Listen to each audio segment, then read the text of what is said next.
ক্ষমতা কেতিয়াও চিৰস্থায়ী নহয়। ক্ষমতা আজি আছে, কাইলৈ নাইকিয়া হৈ যাব। ইয়াৰে যদি আমি উদাহৰণ চাবলৈ যাওঁ তেনেহ'লে পশ্চিমবংগৰ ৱেষ্ট বেংগলৰ যি ৰাজনীতি, যি ইতিহাস, মমতা বেনাৰ্জী সুদীৰ্ঘ 15 বছৰে তৃণমূল কংগ্ৰেছৰ মুখ্যমন্ত্ৰী হৈ থাকিল, তৃণমূল কংগ্ৰেছে শাসন চলাই থাকিল।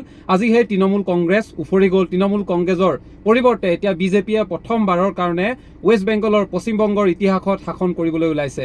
আপুনি যদি চাই স্বাধীনতাৰ সময়ৰ পৰা 1947 চনৰ পৰা সেই সময়খিনি যথেষ্ট সময় তাত নেশ্যনেল কংগ্ৰেছে তেওঁ শাসন কৰিলে। নেশ্যনেল কংগ্ৰেছে শাসন কৰাৰ পাছত বাওঁপন্থী দল আহিলে, CPI শাসন কৰিলে আৰু CPI শাসন কৰাৰ পাছত 2011 চনৰ পৰা যি তৃণমূল কংগ্ৰেছে পুনৰ শাসন কৰিলে। আৰু পুনৰ বুলি ক'লে ভুল কোৱা হ'ব, তৃণমূল কংগ্ৰেছে প্ৰথমবাৰৰ বাবে শাসন কৰিলে আৰু তাৰ পাছতেই মমতা বেনাৰ্জীৰ নাম মমতা দিদি হিচাপে যিহেতু সকলোৱে চিনি পাবলৈ ধৰিলে, তাৰ পাছতেই মমতা বেনাৰ্জীৰ নেতৃত্বত 3টা কাৰ্যকাল অৰ্থাৎ 15 বছৰ তৃণমূল কংগ্ৰেছৰ নেতৃত্বত চৰকাৰ হ'ল পশ্চিমবংগত। আৰু আমি এনেকুৱা অনুভৱ কৰিছিলোঁ, এইবাৰো অনুভৱ কৰিছিলোঁ যেন বিজেপিয়ে এইবাৰো উফৰাব নোৱাৰিব তৃণমূল কংগ্ৰেছক। অৰ্থাৎ চাওক, 15টা কাৰ্যকাল মমতা বেনাৰ্জীৰ নেতৃত্বত তৃণমূল কংগ্ৰেছে শাসন কৰিলে আৰু সেই সময়খিনিত দেখিলোঁ প্ৰতিটো নিৰ্বাচনতে আমি নিৰ্বাচনী হিংসাও দেখিবলৈ পোৱা গৈছিলে।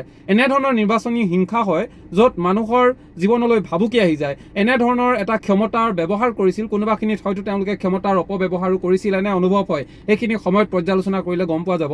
কিন্তু ইয়াৰ পৰা এইটোৱে বুজিব পাৰি যে ক্ষমতা কেতিয়াও চিৰস্থায়ী নহয়। যিকোনো আদৰ্শই নহওক, সেই আদৰ্শ এটা সময়লৈকে থাকিব, তাৰ পাছত এই আদৰ্শ নাইকিয়া হৈ যাব আৰু নতুন আদৰ্শৰ সৃষ্টি হ'ব বা নতুন দল আহিব, নতুন ৰাজনৈতিক দল আহিব। আমি যদি 100 বছৰ ইতিহাস আগলৈ ঘূৰি যাওঁ, সেই সকলোৰে যদি ইতিহাস চাওঁ, সকলোৰে ক্ষমতা বেছি সময় মানুহৰ হাতত নাথাকে। সেয়েহে ক্ষমতা যদি পায়, ক্ষমতাৰ কিন্তু কেতিয়াও অপব্যৱহাৰ কৰিব নালাগে। আৰু পশ্চিমবংগৰ যদি ইতিহাসত, ৱেষ্ট বেংগলৰ ইতিহাসত আমি চাবলৈ যাওঁ, বিজেপিয়ে প্ৰথমবাৰৰ কাৰণে এইবাৰ চৰকাৰ গঠন কৰিবলৈ ওলাইছে আৰু আজি শপত গ্ৰহণ অনুষ্ঠান।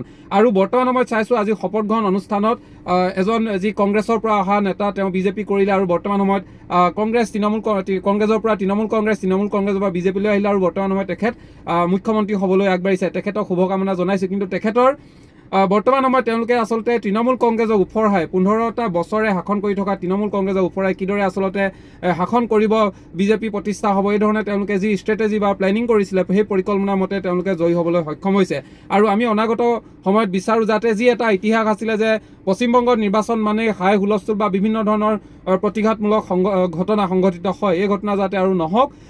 বিজেপিৰ নেতৃত্বত এখন ভাল চৰকাৰ হওক, পশ্চিমবংগত এক পৰিৱৰ্তন হওক, আমি তাৰে আশা কৰিছোঁ। কিন্তু ইয়াৰ পৰা এটা কথা আমি বুজিব পাৰিলোঁ যে ক্ষমতা কেতিয়াও চিৰস্থায়ী নহয়। ক্ষমতা আজি আছে, কাইলৈ নাই, যিটো কথা এতিয়াও কিন্তু মমতা বেনাৰ্জীয়ে একচেপ্ট কৰিব পৰা নাই। মমতা দিয়ে এতিয়াও তেওঁ একচেপ্ট কৰিব পৰা নাই। তেওঁ এতিয়াও নিজকে চিফ মিনিষ্টাৰ বুলি ভাবি আছে আৰু